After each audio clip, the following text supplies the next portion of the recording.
Good morning, good day, and good evening to everyone. I am busy and welcome to another video. All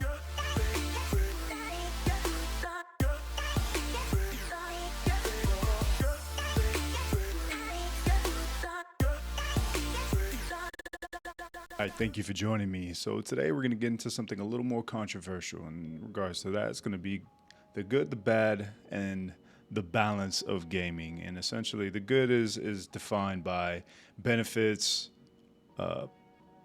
potential, being able to tame certain things about yourself, maybe cognition, exploring, and things of that nature, and kind of even educating certain aspects of the benefits that maybe a lot of the populace didn't really know about. And then going into the bads, obviously the detriments, how does this further bad things about ourselves? And a lot of the times it's really just enhancing forms of neglect in our own lives, or maybe even addict traits. And then going into the balance of things. How do we find a balance? And then a lot of the times, how do we know how to get there, and how do we know that there is a problem, and what are things that we're willing to sacrifice in order to better our lives in case we're on the bad end, and maybe even enlighten others if we're on the good end. I think the best place to start is the idea of therapy and therapeutic. And for those that don't know, that's actually two completely different things. And the idea is therapy is something that is essentially involved with as a process, while therapeutic is more so an attribute to something you're already doing. And so the first thing that we're going to go ahead and get into is therapy. And what are the gaming benefits to therapy and the psychological aspects of gaming itself? And to clarify what therapy is, it's not always essentially to find out what's wrong. I think children can often use that sense of guidance. A lot of therapists will approach children in that sense.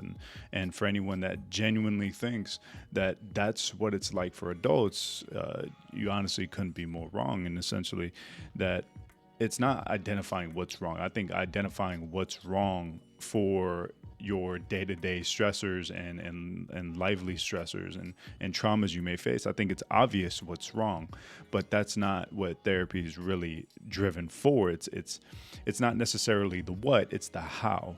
And how is this a problem, and why?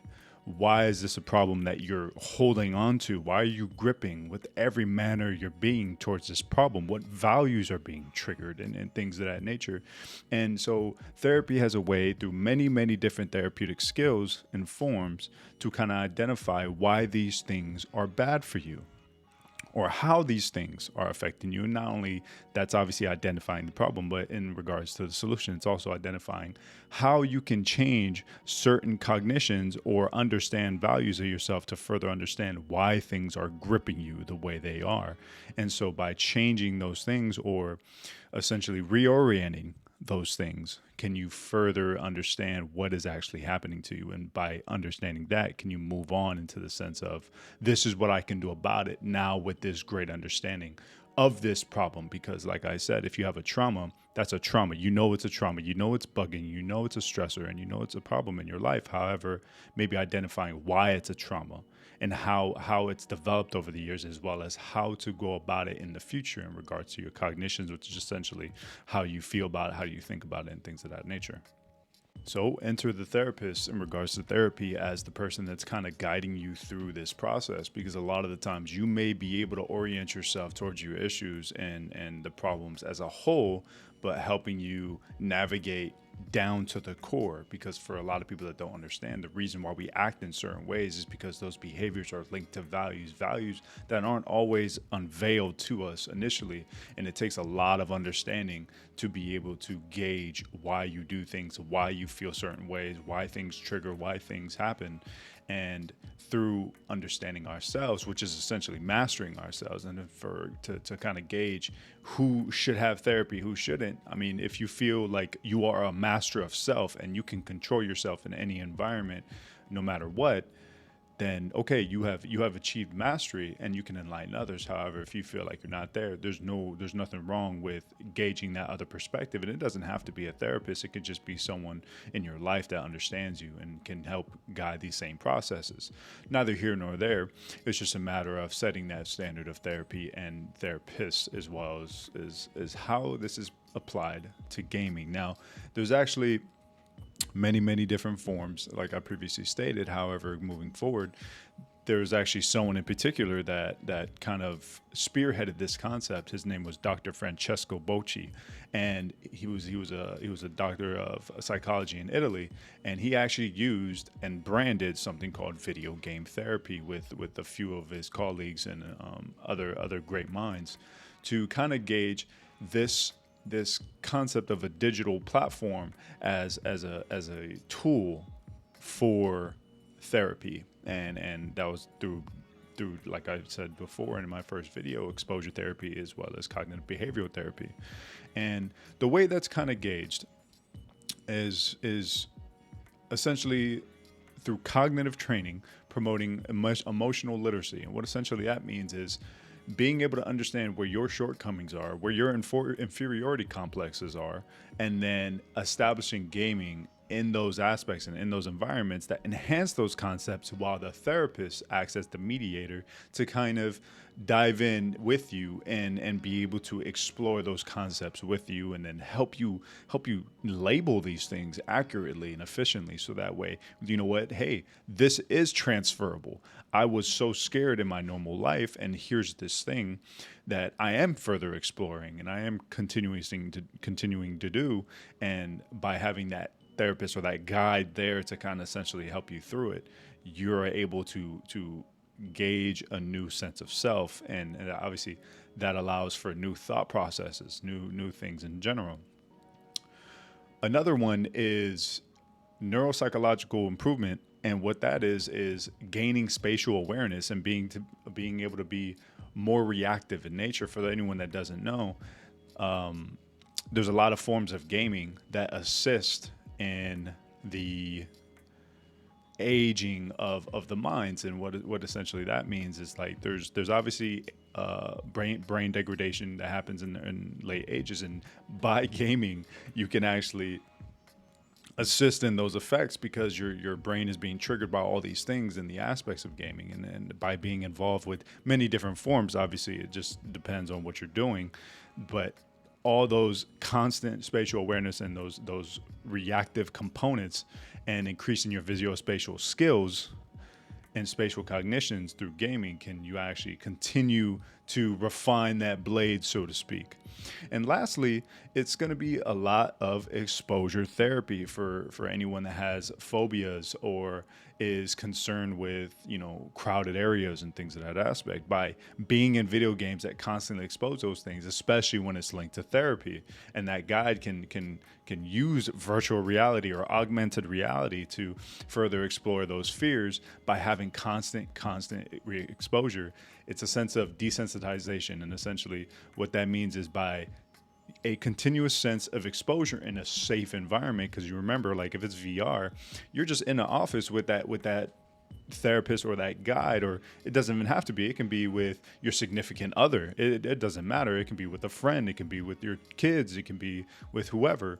And by being in that safe environment, as you explore these fears, it creates a sense of desensitization, which essentially means that it starts to affect you less. It becomes less of a problem, because here you are constantly exposing yourself because of the immersion of gaming. For anyone that is familiar, gaming often puts us in a flow state.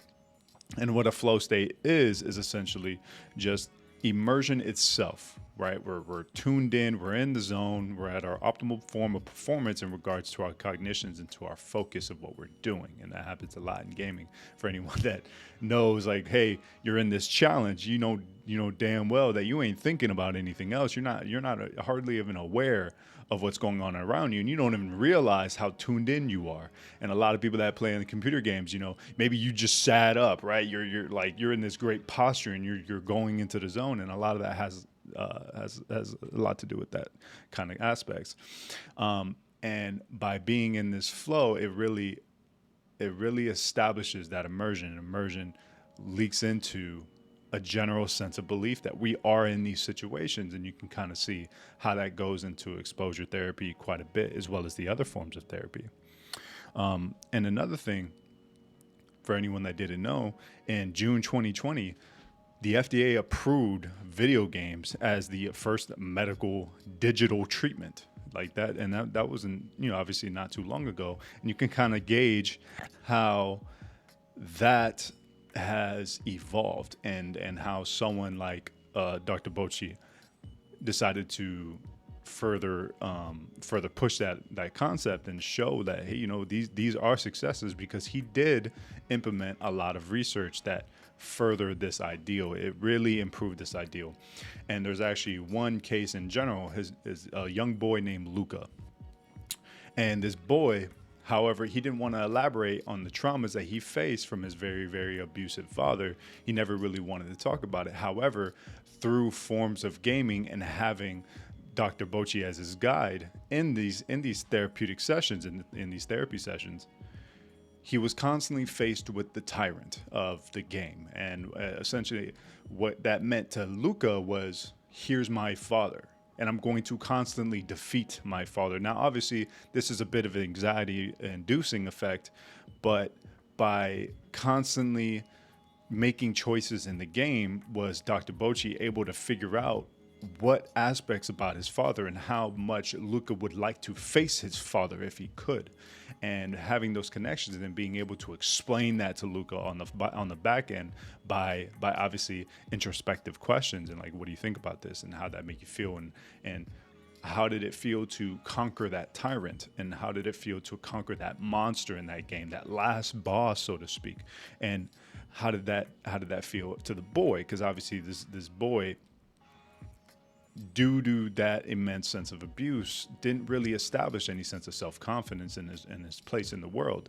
And so that can be very harmful. And through these aspects of gaming and that guidance that he received through those therapy sessions, was he able to gain a sense of confidence of facing tyrannical people and facing these abusive monsters that are sometimes in society. Now, obviously, that was with immense help of the therapist that was involved. And that's kind of what my point is like, when it comes down to children, it really helps to identify what's the problem, but then now he also helped identify how to face that problem in the future, and what these problems look like, and why is it that he was so afraid in the beginning in regards to facing these tyrants and facing these monsters, because they were replicative of his father, and how he didn't really want to face that creature yet, or he didn't want to face that monster yet, because that sense of post-traumatic stress would trigger in before facing such challenges. But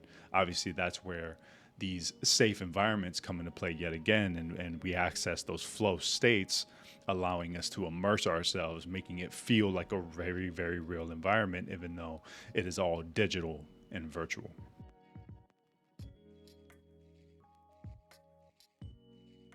So with the bulk out of the way in regards to therapy, the next thing that we're going to get into is personal efficacy. And the key point that I'm going to elaborate on surrounding efficacy and people's ability to perform or do well is addressing failure and guilt, and avoiding guilt as much as we can. Now, a lot of people that go through life, anytime they fail at something, typically they attribute to something internal or external. A lot of the times it's external, because as society has continued to grow, we have continued to deny our accountability and responsibility, something that I spoke on in the first video. And that's very, very important in regards to this aspect, because when it comes down to facing why we failed, it's typically not something that we want to do. And so what ties this to gaming is something called the paradox of failure. And essentially, in real life, if we know we're going to fail at something, we're not going to really approach it, nor are we going to challenge ourselves to do it, and we are less likely to negotiate that obstacle. However, in gaming, and you can think about this, especially in more challenging gaming, like games like Dark Souls, or just challenges in general, any challenging game, any game with a challenge in general, how likely is it that we're going to try that challenge? And now we may get discouraged, and we may be encouraged depending on who we have around us, or how likely it is for us to succeed. But the paradox of failure exists in the fact that even though we may fail, we're going to pursue this. And if we do, we pursue it again at the chance of a lesser failure, or in other words, succeeding over time. Because when we, let's say you run into that boss for the first time and you had no idea what it was capable of, you didn't look up no guides, and this is your first time attacking, fighting, and dealing with this boss, or maybe it's a puzzle, whatever it is, and you get caught off guard. There's a lot of interesting aspects involved. There's a challenge there that allows us to gauge our skills that have developed up until this point, and so we fail, and we are inadequate in that point of the game. Now, if that was real life, what would we do? We identify our inadequacy. We would probably stop there, or we are more likely to stop there because of how discouraged we were. And we can't blink our eyes and become something greater. We can't transcend ourselves right there on the spot. And that's kind of where personal accountability and responsibility come into play. But it's very unique in gaming because we will be responsible for ourselves. We will be accountable for ourselves. Now, there's things called out of loop and in loop. Out of loop are typically points in the game that aren't supposed to happen, bugs, glitches, and things of that nature, where we typically are less confrontational with ourselves. But in loop games, such as the boss mechanics and things of that aspect that are meant to be challenging, those are things that we typically account ourselves for. And if people can play a game and fight against these challenges and realize, wow, I didn't dodge that thing. If I dodge that thing more, I have a higher chance of success. And just by that sentence alone, by that statement alone, you identified, this is what I did, this is what I could do better, and this is what I will do in the future. Now, the reason why that's so important is because for the people that didn't identify that paradox of failure is transferable to life. And if we can gauge that and transfer that and plug it into our own lives, do we become much more effective as people? Because now that we face failure, we can take accountability of, I wasn't at my best. And despite of the out of loop issues that I may have faced, this is where I could improve. This is where I went wrong.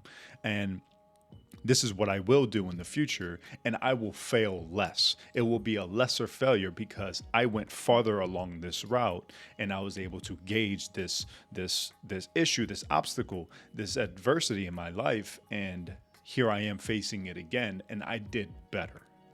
And as long as we are humble with ourselves and we can face those things, can we use the analysis of gaming and transfer that component into our lives, especially for the people that don't have that, and they don't understand that the paradox of failure is very driven in themselves.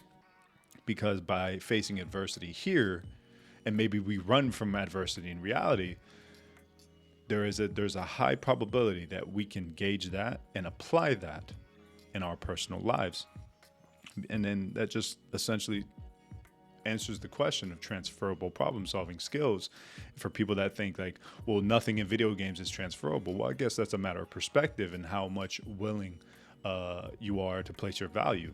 Because when it comes down to placing value, that allows an increased aspect of flow state. And like I said, with that concept of immersion, we can gauge a lot of these things and easily apply it to reality if we care to. Now, I'm not saying that, hey, everybody just play video games and we'll go ahead and manage these transferable skills, by no means. But what I'm saying is that it can attribute to such aspects. If you are not used to, if you're not used to facing your failures, if you're not used to holding yourself accountable, we can take this dialogue that we've established in gaming because it's such a safe environment, and apply that to our real lives, making us personally effective regardless of where we are, because the paradox of failure isn't tailored towards any specific thing. It's very broad and it can be faced towards anything. And I think that's a very great strength to be established, especially if it's something that someone didn't have.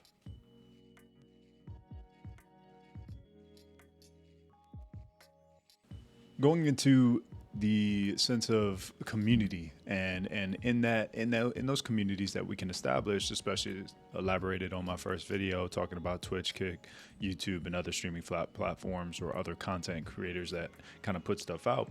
It really creates a sense of belonging when we find people that are actively putting themselves out there, elaborating on things that we may enjoy and like the way that they deliver things and how effective they are in their delivery, and maybe just how effective they are in these games. And it's just incredible to monitor and watch these people as they go across the same game that we have played, naturally putting us in these categories that we align ourselves with, because we already have something that's in common. And we can really establish interpersonal connections because we already have these hobbies, these interests in common. And it's like, hey, let's do this thing that we both enjoy and we both already creating a natural connection because we're doing something together. Now, it's very common in regards to a lot of hobbies, people that enjoy sports, go out and play sports together, ride bikes together, paint together, any craft or any hobby, any interest, and even sometimes career. We could do this career together. It all links to the natural human condition of wanting to explore relationships and having a pivotal point for people who are a little tucked away from the world. This can be that form that allows them to become social, taking some points from exposure therapy in regards to the fear of crowds and things of that nature. People that aren't that social, they can use these aspects and they can hop into the communities of these platforms as their first initial experience and exposure, despite how they may have been raised. They can use these communities as safe environments, and they can use these communities as a way to form those relationships in case there wasn't anything before, especially in games like MMORPGs, games like World of Warcraft, Guild Wars 2, and Elder Scrolls Online, Final Fantasy 14, and the list goes on, New World. In these games, you come across people all the time, and although you may not be that social butterfly in your real life, by coming across people and establishing natural forms of communication with people, not just streamers and content creators, but in those forms, can you further reinforce your ability to communicate with people? And although it's not ideal by no means, but it is a start. And I think a start is a great place to be, especially in regards to transferable skills and being able to communicate and being able to find humor in jokes and to be less critical towards others as well as yourself in the span of fun and interests and hobbies and challenging things that you may face in these games. I think that plays a huge part in regards to how gaming can benefit the concept of communities, as well as pulling people out of these antisocial tendencies. And for anyone that's not familiar with antisocial doesn't mean a hermit by no means. It essentially means that someone who is not actively seeking altruism in society. And what that means is like not going out and actively being mannerful or kind and things of that aspect. It means doing the opposite at all times, because there's such a draw away and they don't want that sense of altruism and things of that nature. And so this plays a pretty extensive part with establishing those connections and those relationships, and it really helps in that regard.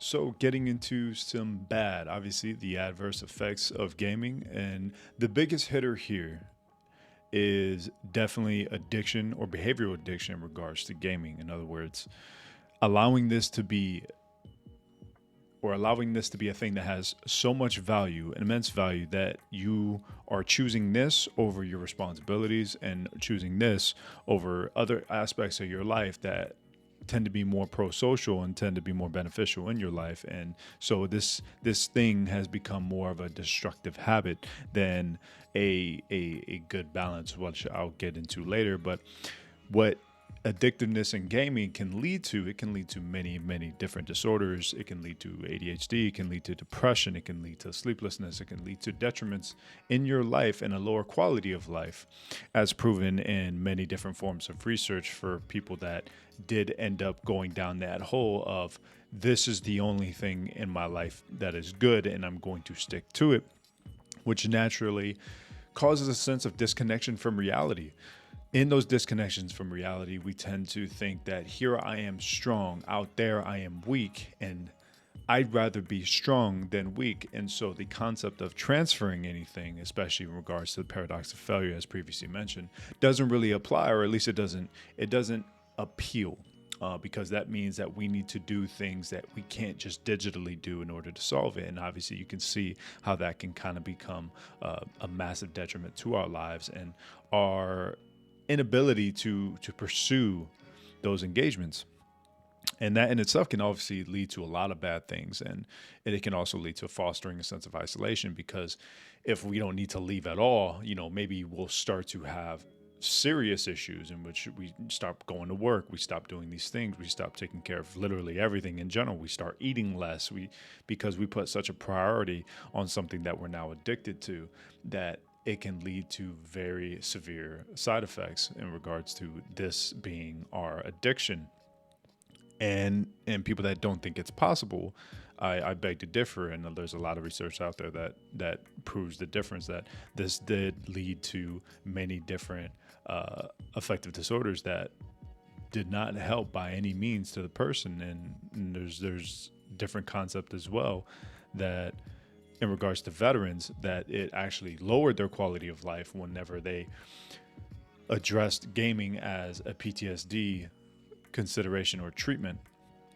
Obviously, there was a lot of good in there too, but like I said, for some, it didn't work out that way. And it goes to show that, it isn't this thing to be stared at in rose-colored glasses. It's something that you be used in consideration to other components about yourself, as well as be something that you use wisely. But like I said, it does have these possibilities and these probabilities to become this very big monster in itself in regards to addict traits.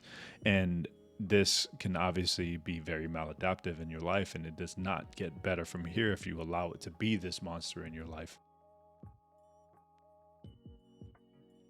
Tying into personal efficacy, and I think the biggest thing here is the increase in neglect. Now, as I stated, when you allow something like this to become such a predominant force in your life, it tends to draw you away. And for people that are familiar with gaming, there's times where you game and you don't realize how fast time goes by, because you lose that sense of time awareness, because you enter those flow states so often and your value is so immense in these gaming experiences, that we tend to lose track. And what we thought was only 30 minutes tends to be 2 to 3 hours. And you can see how that time spent allows room for a lot of neglect and a lot of chaos in our lives, because the more that we push things off and the more we allow procrastination to become this fluent thing because of our dive into this interest, that and obviously continues to be a problem in itself. We start to look away from the things we should be looking towards. We start to say that we don't need to take care of these things anymore, or it can wait because my interest in gaming is far more important right now, and it's far more interesting to me right now. And when I come home from work, I don't want to look at those dishes. I don't want to look at these things. I want to play games, and I want to just it might even be for the sense of a social aspect to dive into a game and be communicative and things of that nature. It doesn't really matter. The point is that it's going to increase those forms of neglect, as well as increase a sense of social deficit, because the more we interact with gaming, the less we are putting ourselves out into the world, the realistic world, so to speak. And we're placing more value in these virtual worlds instead of our own. And when we start to do that, we start to value progress in these worlds versus ourselves. And you can kind of see how that tailors towards neglect even more so, and creates that sense of social deficit. And that in itself is I can't see an aspect where that is good, and we decide to not transfer anything over, and instead we're transferring our life into this game, instead of vice versa, where there could be some benefit of transferring the things that we establish and the things we conquer from the game into our real life. And I think that in itself can really decrease our sense of personal effectiveness and our ability to navigate life and the adversities that we may face. And instead we might hide away in this game instead, and that can prove very, maladaptive in nature, in inclusion to the adverse effects that are already previously mentioned. This is just more in the sense of personal effectiveness in that person's life. Moving on from social deficits of personal efficacy, you can kind of see how that's going to be directly linked to deficits in altruism in regards to community, because as a lot of people know, that as people communicate on the internet, they are more free to say whatever they please. And while that's all well and good, it doesn't always come from the best place. And when people know that they can say things without immediate consequence or backlash or punishment for saying those things, they're going to be more likely to say things. And it gets even worse in regards to mob mentalities. And that's why if you catch someone by themselves in society, they are much less likely to do anything wrong, do any negative action, do anything that will cause friction in the environment that they're set. But you get a bunch of people with a negative mentality together, or people that are capable of great evil together, what is going to happen? You know, you have things like riots that happen, things of that aspect, where they have less responsibility for their own actions because of how everyone else is acting. And obviously that's a little bit of a sheep mentality, but in the concept of mob mentalities, that is a very common psychological phenomenon, that the more people there are, the less responsibility exists in that crowd. And you can kind of see how that can drift into the realm of gaming in regards to these communities, because it's not all well and good, as I previously stated, and you can catch a lot of these deficits in altruism, especially in these MMOs. Yet again, a lot of people that say things that they probably shouldn't say, or they're not as constructive as they can be because maybe they're bitter about their own lives and they're projecting a lot of their insecurities into the game, into these other people that aren't living the same way they do. Maybe they do view gaming as just a general hobby that they use to decompress, or that they enjoy from time to time. But then here's these other people that, you know, are overly obsessed with gaming, and this is the only aspect of their life that they feel safe. And so here they are injecting these communities with these negative aspects about themselves. And obviously that's never good. And matter of fact, those things never get better, by no means. They just continue to be these bitter people because they're not willing to face any sense of accountability or responsibility for themselves to change their current situation. Instead of changing their current situation, you're just going to stay online where they're safe to say these things and cast their stones without being touched, because that's how they receive any good sentiment in regards to how they view good for them. And that can kind of snowball into a lot of bad things, especially when it comes down to poor modeling in regards to these streamers and content creators. A lot of people that, you know, tell others to do things that they normally wouldn't do, and they're essentially being poor leaders in a lot of aspects. And not to throw out any names, but it is very common that you catch someone preaching a concept that they don't actually believe in. And that's obviously, you know, the deaf leading the blind in a lot of aspects, because you have people that, you know, aren't essentially leaders in themselves, but here they are on these platforms with a very dependent crowd from time to time. And dependency can be dictated based on that person's values and how they were raised. And here's this person saying, hey, do this, hey, do that, or live like me. You can live like me, just do it. And those people with those sense of dependency, what are they going to do? They're going to have a sense of reckless pursuits of involvement, and they're going to want to be, well, I can do that too. And you can kind of see how that can lead to the psychological aspect of addiction, because here's this person making a living because they're already successful.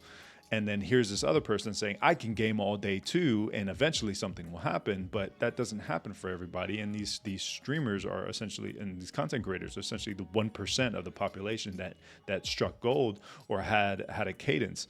And they were able to become these things. And so you can kind of see that someone that sees that, especially if they view gaming as an escape, they're going to be more likely to pursue these kind of lifestyles. And you can kind of see how that may cause a unwise decision in regards to their own life, not realizing that they need to gain a footing in their life first before they dabble into something like the online communities of the internet, especially in gaming, because not everybody's nice, not everybody's holding flowers for each other. And it's not to say that that's a bad thing or a good thing. It's just the concept that everyone exists on the internet, and everyone is free to say what they please on the internet. And sometimes not being prepared or being that person can prove a difficulty for others.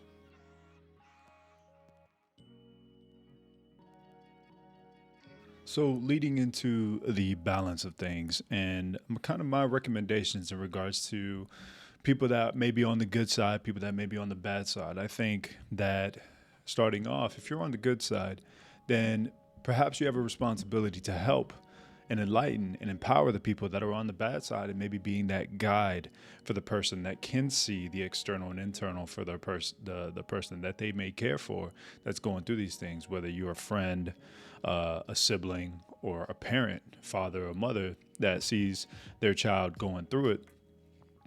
And you can kind of be that guy that helps these transferable skills, because a lot of kids especially are into gaming right now, and I think that that's a very hot hobby for damn near everyone at this point. And I think everyone can dive into gaming, and so if you're on that good side of it, then I think that you kind of owe it to the people that you care for to really help these people. And if you're a streamer or content creator, it's the same concept, to help guide these people that maybe dealing with these issues, and maybe you have a more altruistic view or better perspective, and you can kind of help link these concepts to real life. And if you're on that bad side, I think the one thing that I'm going to start with is a sense of introspection. And for anyone that's not familiar with introspection, it's a sense of self-oriented questioning, essentially using yourself to find out things about yourself. And if you find yourself on the bad side, the one thing I'm going to start asking is, do you have neglect? Is there a neglect in your life? And what that can look like is, do you find yourself procrastinating over things that you shouldn't be procrastinating on? Are there relationships that you're letting down? Are things failing around you because the concept of gaming? Do you find yourself not looking in the direction of troubles or obstacles, no matter how they may look or how they may seem in your life or in your home and at work and things of that nature? And if the answer is yes to any of those things, the one thing I'm gonna start saying is, here comes the time to, one, accept that these are things and that you are not above these problems, because a lot of the time people tend to think that they are greater than the problems that they have in their lives, or that they're too high above them to face them. And I'm going to say, no, that's not true at all. As a matter of fact, that's why it requires great humility. So the first thing to be done is to accept that this is a problem, and that there are things that you can face, and these are things that you can attend to if you wanted to. And you are the person that can transcend these issues should you attend them. And in the aspects of attending to the things that you neglect, the one thing that you need to start figuring out is sacrificing the unnecessary. And essentially, in regards to gaming, how much of this problem can I sacrifice in order to achieve the other things and find the balance and kind of essentially create my own footing? Because if I can remove an hour of gaming, 30 minutes of gaming, whatever, to attend to my responsibilities on a day-to-day basis, whether I come home from work, I come home from school, whatever it is, and I take 30 minutes to look around my home and look around my life, to shoot that text out, make that call, and pick up my room and clean this area and take care of the things that I have been procrastinating on and the things that I have been neglecting, get that job, right? Whatever it may be, then you owe it to yourself to sacrifice a little of the thing that is obsessing your life, and then make those better decisions, so then you can be at peace for the sake of the concrete steps you made that day.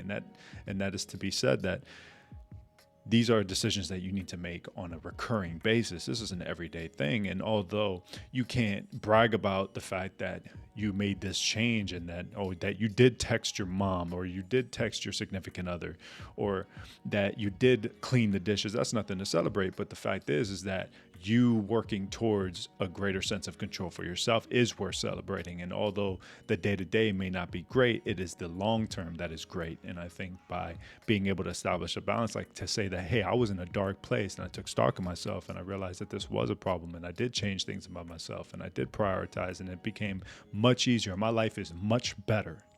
That's something that's worth congratulating about. And I think the way you can do that is establishing meaning in the things that you have been neglecting in other aspects of your life. The world is big, your life is big, and if you care to value the things about your life that are great, and maybe the things that you are doing well in, or the relationships that you have been neglecting, there's a lot of happiness to be had there too. You just got to give it a chance, and you have to give it an honest chance, a day-to-day chance, in order to establish value in these other areas. And the more you start to do that, the more value will be there and present, especially as it detracts from the only value of gaming or any addiction, really. I mean, you can kind of tell how this is a general concept and broad for a purpose, because it can be applied to so much more. And through gaining a sense of meaning in these other components of your life, you're also establishing that control that we previously spoke on. And in these aspects of control, do we show a responsibility to ourselves that, hey, we have these problems, we have things that we're doing about it, and we will make this less of a problem and still enjoy it as something we control instead of it controlling us.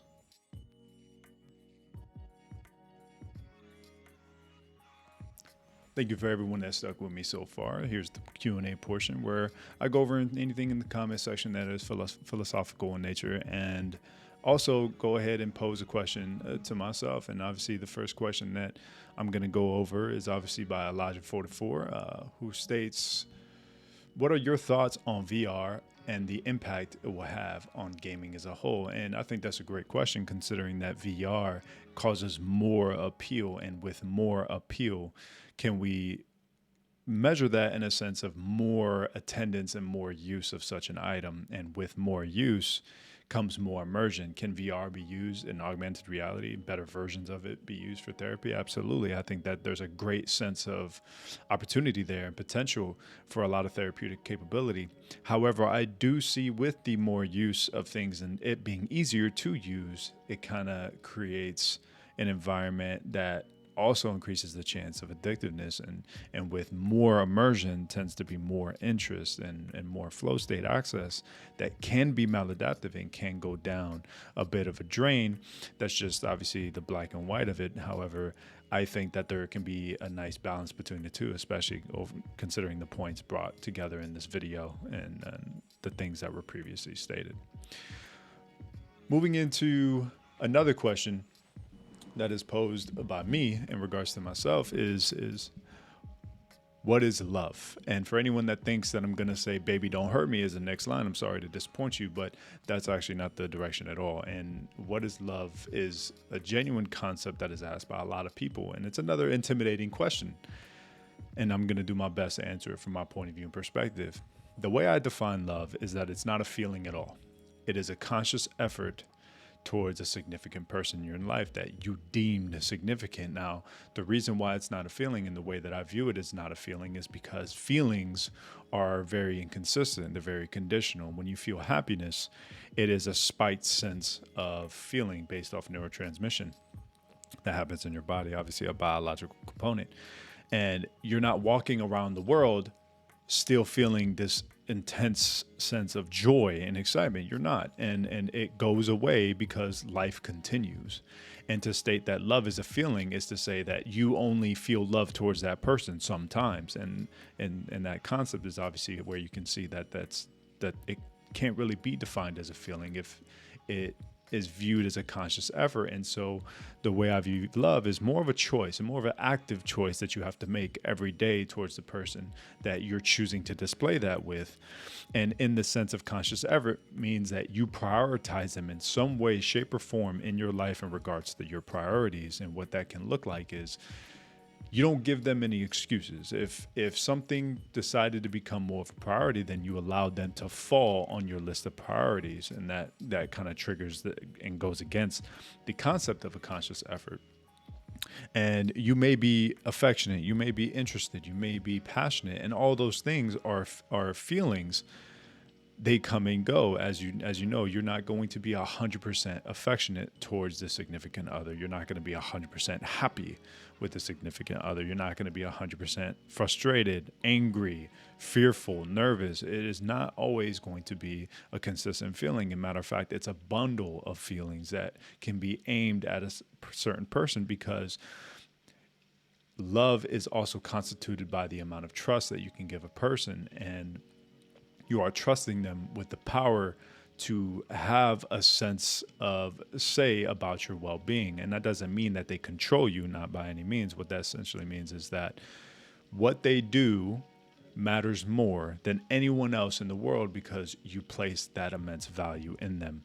And I think that once we identify who these people are in our lives, and that if we realize that, you know, that there isn't a conscious effort towards these other people, maybe there's actually no love there. And in other words, maybe there's just a casual bond there instead.